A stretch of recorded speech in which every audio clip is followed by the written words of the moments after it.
Agrigento, capitale della cultura, non smette di fare parlare di sé, mai altra ha registrato una serie così ricca di colpi di scena e di polemiche, mentre arriva il già prefetto Cucinotta che con il rigore che si confà a chi ha avuto un ruolo guida così importante basato sulla tutela ferrea di regole e diritti dei cittadini che ha il sapore di un garbato commissariamento, oggi c'è Nenè Mangiacavallo che nel corso di una intervista rilasciata alla Stampa ne approfitta per togliersi qualche sassolino dalla scarpa e non risparmia frecciatine. Mangiacavallo, che fu il presidente del comitato promotore per Agrigento, capitale della cultura, il primo a credere in questo progetto e portarlo avanti con abnegazione, parla di mancanza di competenza, superficialità e nessuna visione strategica. Nell'intervista Mangiacavallo ripercorre le fasi che hanno condotto al riconoscimento, sottolineando il ruolo fondamentale che ha avuto il consorzio universitario, poi fatto fuori dall'organizzazione,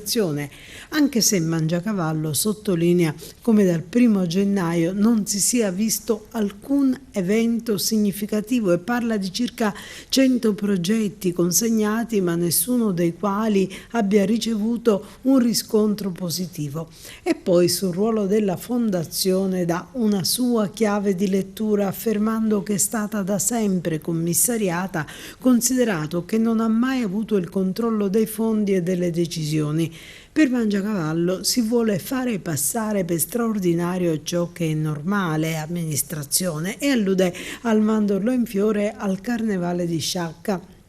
Insomma, altra carne al fuoco per la stampa nazionale che scandaglierà a dovere quanto affermato dall'ex presidente del CUPA per ancora nuovi titoloni e servizi contro Agrigento, con danno per gli agrigentini che vivono le inefficienze di chi amministra inadeguatamente la cosa pubblica e constatano sulla propria pelle il danno che ciò arreca alla loro crescita economica e sociale, che annienta qualunque sacrificio e rischio imprenditoriale che profonde la quasi totalità dei cittadini.